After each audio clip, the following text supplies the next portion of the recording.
Hello students, welcome all of you. Today we will revise our history chapter 5 what books and burials tells us. So students, as we have read that we have four Vedas, means four important books were used in ancient time.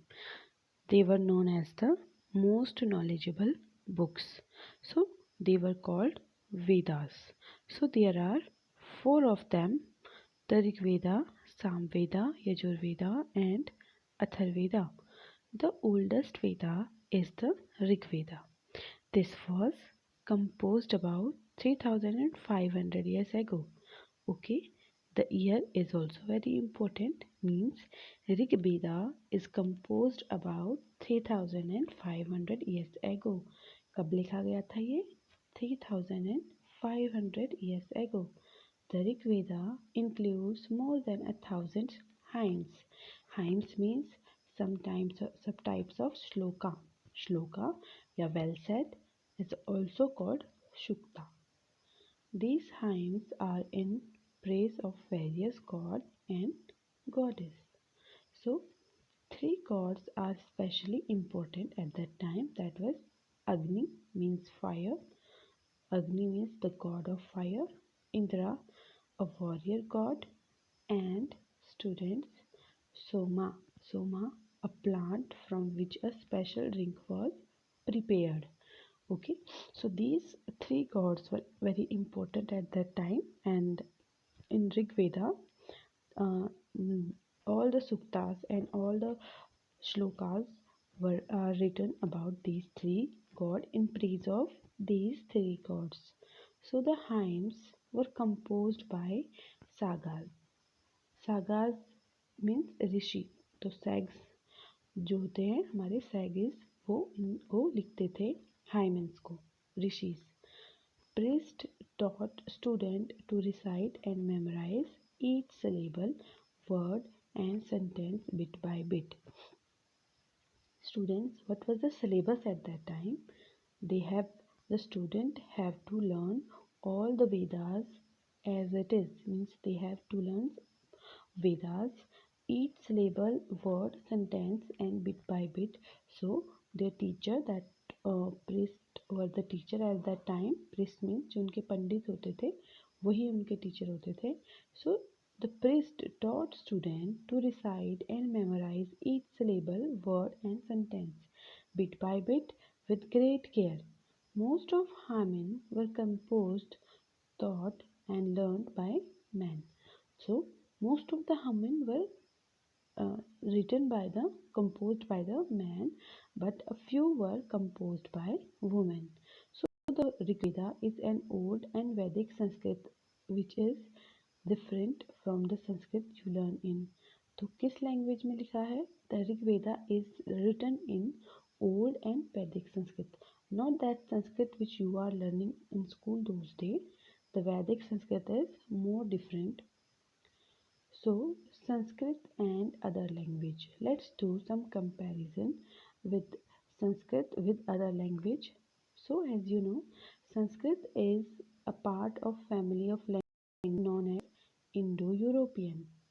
Some Indian language such as Assami, Gujarati, Hindi and Kashmiri and Sindhi, Asian language such as Persian and many European language such as English, French, German, Greek, Italian and Spanish belong to this family. So these languages belong to Indo-European family and our Sanskrit is also a part of this family.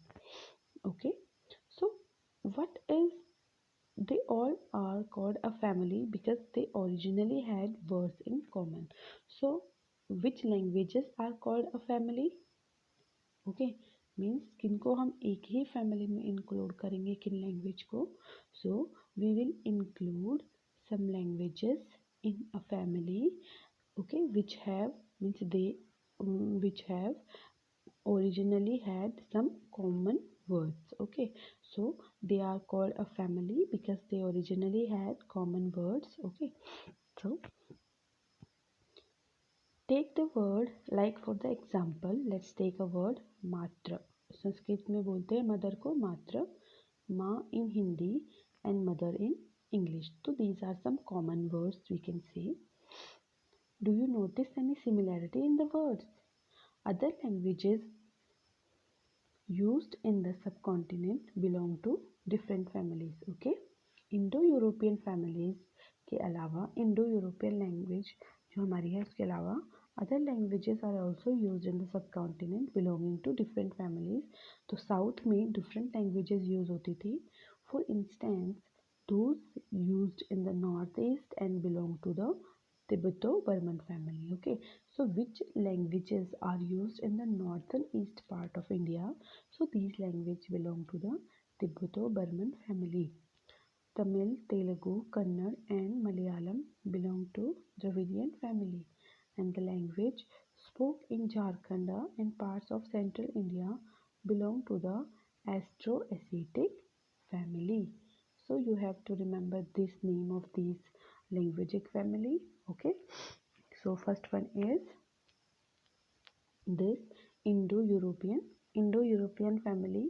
So which languages we can include in this means Assami, Gujarati, Indian, Hindi, Kashmiri and Sindhi, and Asian languages also included in Indo-European family, language family, that is French, German, Greek, Italian, English, Spanish. So they belong to this family. And if we will talk about the Tibeto-Burman family, so all the languages that used in northeastern India, they are included in Tibeto-Burman family. And the southern language, the South Indian language, Tamil, Telugu, Kannada and Malayalam belong to the Dravidian family, and the language spoke in Jharkhand and part of central India belong to the Austroasiatic family. The book we use and are written in and printed. Okay, you know that all the books that we are using all are written and printed. So because of the development of the printing machine and print media, so the Rig Veda was recited and heard rather than read.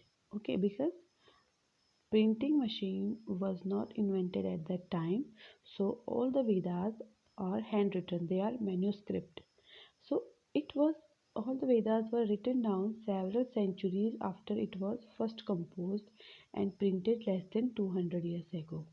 Okay, so they were just they were first they were composed orally, then hundreds of years after that they were written in some you can say they were written in leaf, tad patra. Okay, and after that they were printed 200 years ago when printing machine was invented. How historians study the Rig Veda? Now, how historians study the Rig Veda? Historians, like archaeologists, find out about the past, but in addition to material remains, they examine written source as well. Okay, let us see how they study the Rig Veda.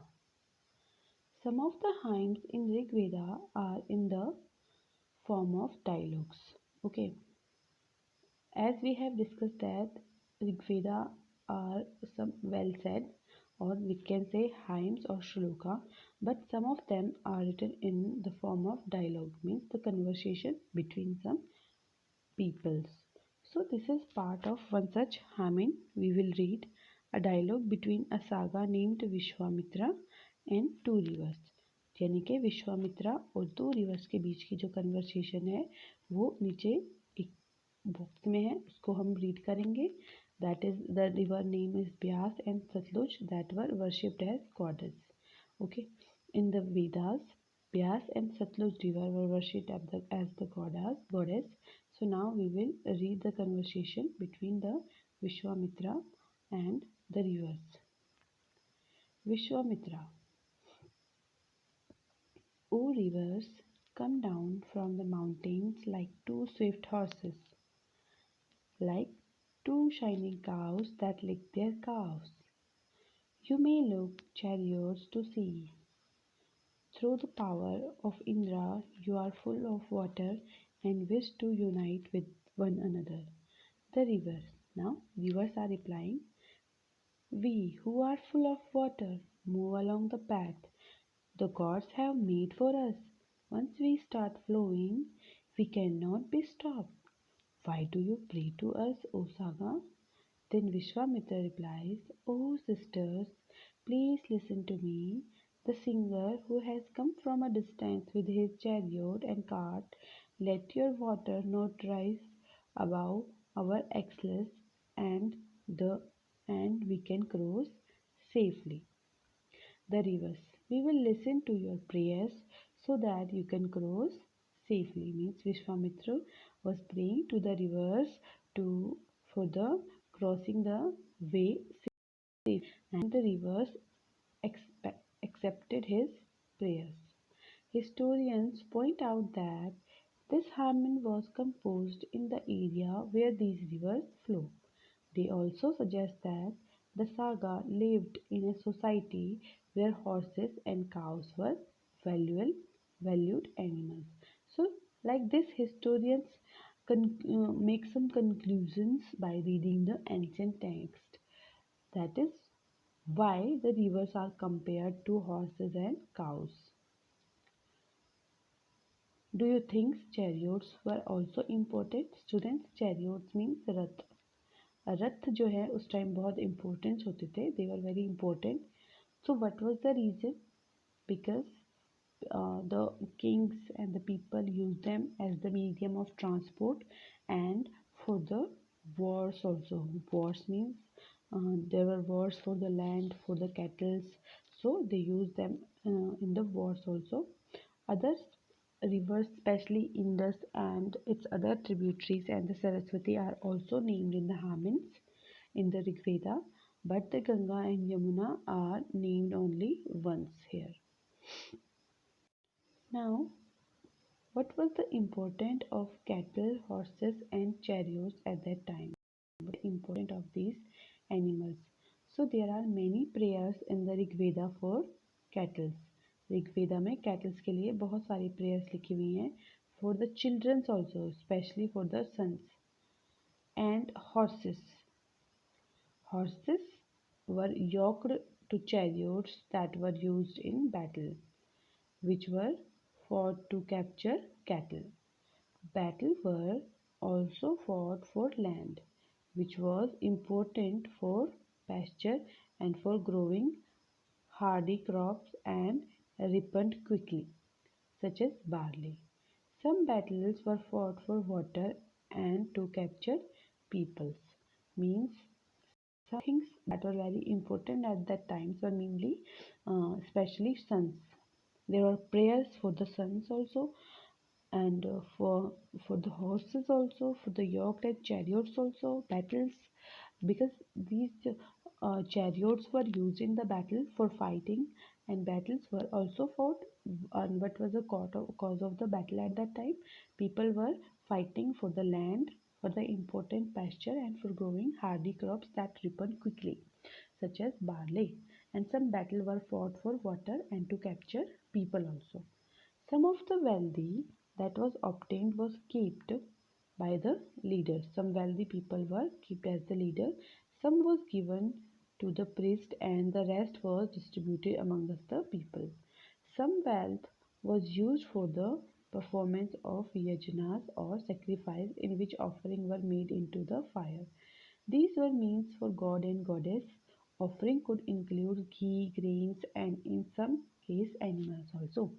As you can see in present time also, the of the people in present time people used to offer some things to their gods and uh, to their gods and goddesses and what types of things they are offering today like they were doing they are doing यज्ञ जैसे हम लोग अपने घर में करते हैं यज्ञ तो यज्ञ में घी grains some case lots of things we are offering to our gods but in ancient times people also used to offer animals means they are called sacrifices also so they were also offering animals to the god and means when the battle were fought and people win something like they win some wealth so what were they doing with the wealth that was obtained was kept by the leaders some wealth was kept by the leader, some was given to the priest, and the rest were distributed amongst the people.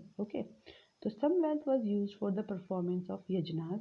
This is the distribution of the wealth which was obtained from the wars. So some sacrifices in which offering other made into the fire. Most men takes part in war.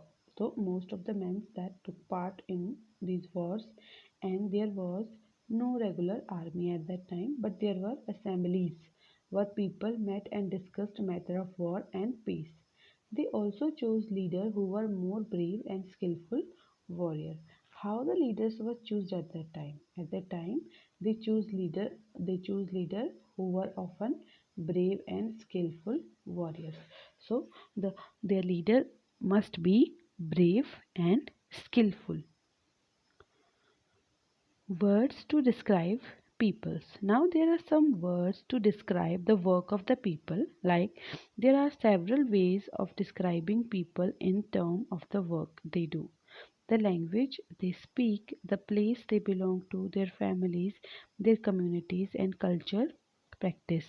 Let us see some of the words used to describe people found in the Rig Veda. There are two groups who are described in terms of their work, like the priests, sometimes called Brahmins, who performed various rituals, and the Yajas were not like the one you will be learning about later. They did not have capital cities, places, or armies, nor did they collect taxes. So at that time, people were using some words for the main people like rajas and brahmins. Okay, the priest sometime called brahmins. Okay, and who performed various rituals, and the raja is also an important word at that time. तो जो राजा होते थे these were not like the present day rajas, like the rajas were not like the one you will be learning about later. They didn't have any capital cities, places or armies, or nor did they collect taxes. Okay, they were not like these rajas. Generally, sons did not automatically succeed fathers as rajas. Okay, at that time, if anybody want to become raja, he must have to be skillful and brave. Okay, so like after that, sons when sons inherits the power of their fathers, but this culture was not present at that time, means sons did not automatically succeed fathers as raja. They have to prove their power, they have to show that they are valuable, and they are valuable for this post, and they can play their role as a raja. Two words were used to describe the people of the community as a whole. तो community को क्या बोलते थे? जैसे कि जो लोग होते थे common peoples, they were called jana, which we still use in Sanskrit and other language. Jana means citizens. The other was wish. The word vaishya. Wish means vaishya word is also used, come from wish. You will learn more about this in chapter 5. Several wish or jana are mentioned by name. So we perform to the Puru Jana और wish, the Bharat जना और wish. तो इस तरह से इनको कुछ name दिए जाते थे, द यदा जना and wish and so on. Sometime the people who compose the hymn describe themselves as Arya's. तो जो लोग हाइमन्स लिखते थे वो खुद को कैसे डिस्क्राइब करते थे? They describe them as Aryas. Aryas means superiors. Aryas are called their Aryas and called their opponents dasas or dasyus. These were people who didn't perform sacrifice and probably spoke different languages. Later, the term dasa and the feminine dasi came to mean slave. Okay, तो जो आर्यास थे वो खुद को superior समझते थे. Okay, Arya's and call there, वो अपने ओपोनेंट्स को दासाज या दासियास बोलते थे, दासीज बोलते थे. तो इस टर्म को बाद में एज अ स्लेव लिया गया. दासा और दासी means slave. Slave were women and men who were often captured in war. तो slave किसको बनाया जाता था? उन लोगों को जो war में पकड़े जाते थे. They were treated as the property of their owners, who could make them do whatever work they wanted. While the Rig Veda was being composed in the northwest of the subcontinent, there were other developments elsewhere. Let us look at some of these developments. Silent Sentinels, the story of the Megaliths. Now let's read about it. Silent Sentinels and the story of Megaliths. Look at the illustration on the next page. Here is this you can see this is an illustration. Some important megalithic sites are shown on map 2 while some megalith can be seen. You can see what is this, student? Top. This type of megalith is known as cyst. Some cysts like the one shown here have portholes which could be used as an entrance. So these stone builders are known as megaliths, means literally big stone. These were carefully arranged by people and were used to mark burial sites, and the practice of erecting megaliths began about 3000 years ago and was prevalent throughout the Deccan. South India is the northeast and Kashmir. Some important megalithic sites are shown on map 2 while some megaliths can be seen on the surface. Other megalithic burials are often underground. Sometimes archaeologists find a circle of stone boulders or a single large stone standing on the ground. These are the only indication that there were a burial beneath. Okay, so these type of stones, these show that there is a burial beneath this structure. All these burials have some common feature. So what were the common feature? Generally, the dead were buried with distinctive pots. Okay, they were buried some things and some valuable things and distinctive pots. Okay, and uh, and also which are called black and red ware. Also found are tools and weapons of iron and sometimes skeleton of horses, horse equipment and ornament of stones and gold. Let's find out about the social difference. Archaeologists think that objects found with the skeleton. There were some objects that found with the skeleton in the burials, so probably belong to the dead person, these things, and sometimes more objects are found in one grave than in another. Students, means what archaeologists found that with some graves, with some burials, less things were buried with them, and with some valuable things were buried with some other graves. So find Brahmagiri on map 2. Here one skeleton was buried with 33 gold beads, 2 stone beads, 4 copper bangles and 1 conch shell. Other skeletons have only a few pots. So these finds suggest that there was some difference in status amongst the people who were buried, and some were rich, other poor, and some chief, others followers.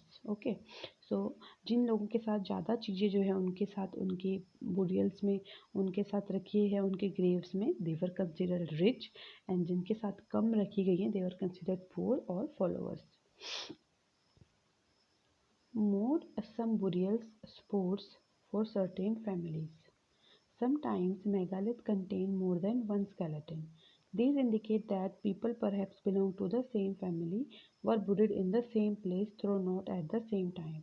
The bodies of those who died later were brought into the grave through the portholes in some circles or boulders placed on the surface, probably served as signopods to find the burial site so that people could return to the same place whenever they wanted to.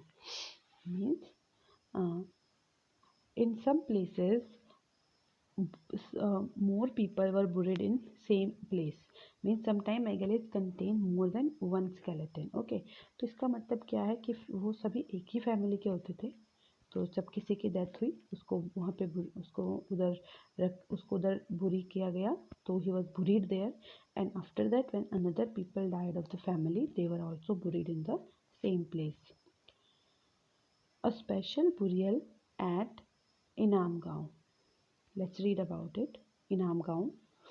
Find Inamgaon in map 2 in page number 13. It is a site on the river Ghat, a tributary of Bhima. It was occupied between 3600 and 2700 years ago, and here adults were generally buried in the ground. A laid out street. तो वहाँ पे कैसे बुरीड किया गया था इमाम गांव में लोगों को?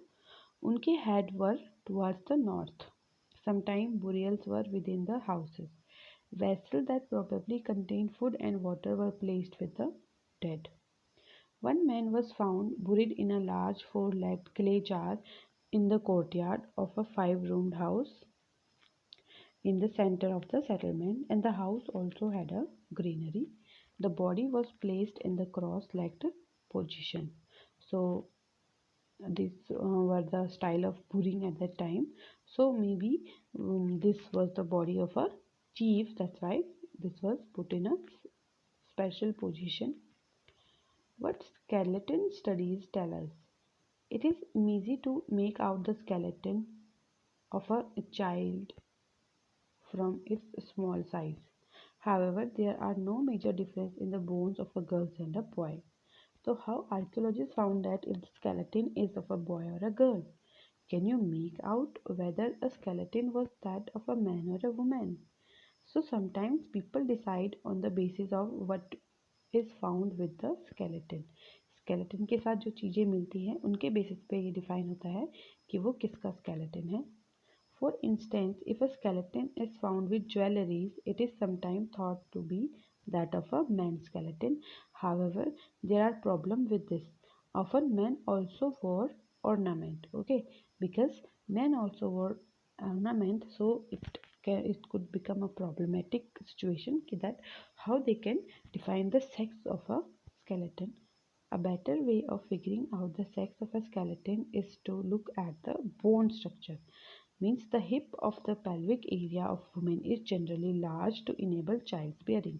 So what is the biological work of the woman, that their hip or the pelvic area of the woman is generally large to enable childbearing, so that by this feature the archaeologist can distinguish between them.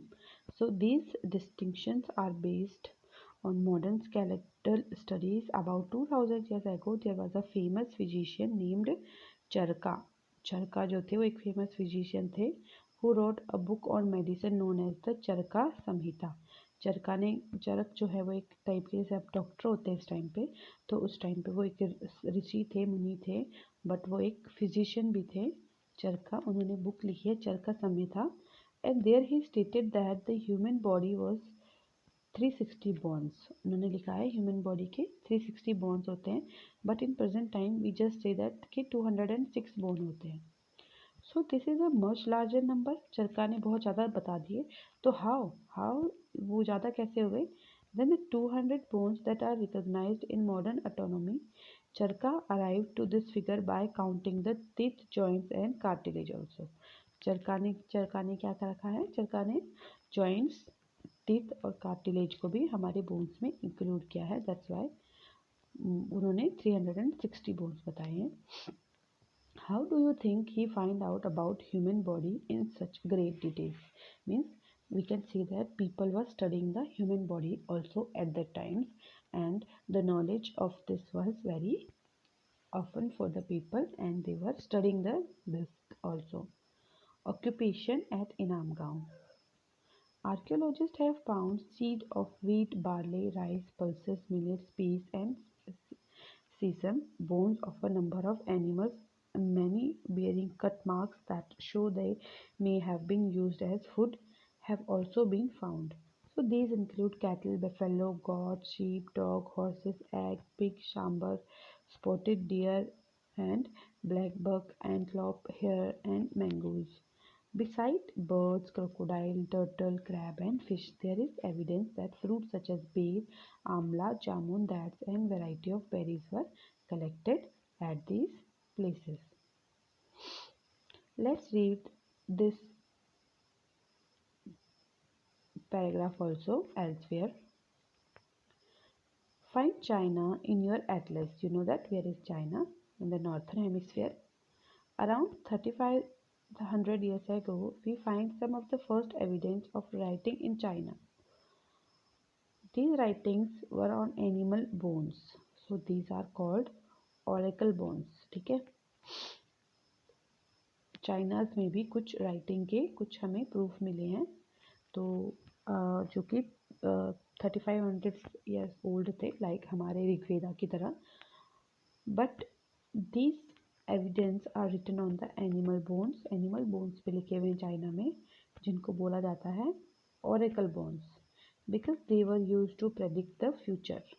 Kings got scribes to write question on the bones. तो kings क्या करते थे, जो scribes होते थे उन्हें बोलते थे कि बोन्स पे क्वेश्चंस लिखो, एनिमल्स बोन्स पे क्वेश्चन लिखा जाता था. Would they win battle?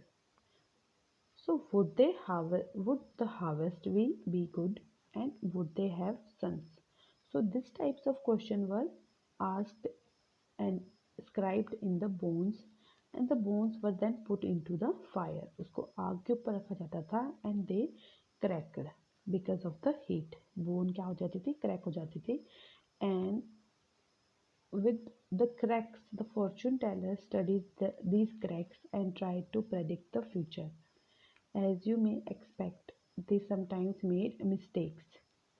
These kings lived in places in cities, and they amassed vast quantities of wealth, including large, elaborate, decorous bronze vessels. However, they didn't know the use of the iron.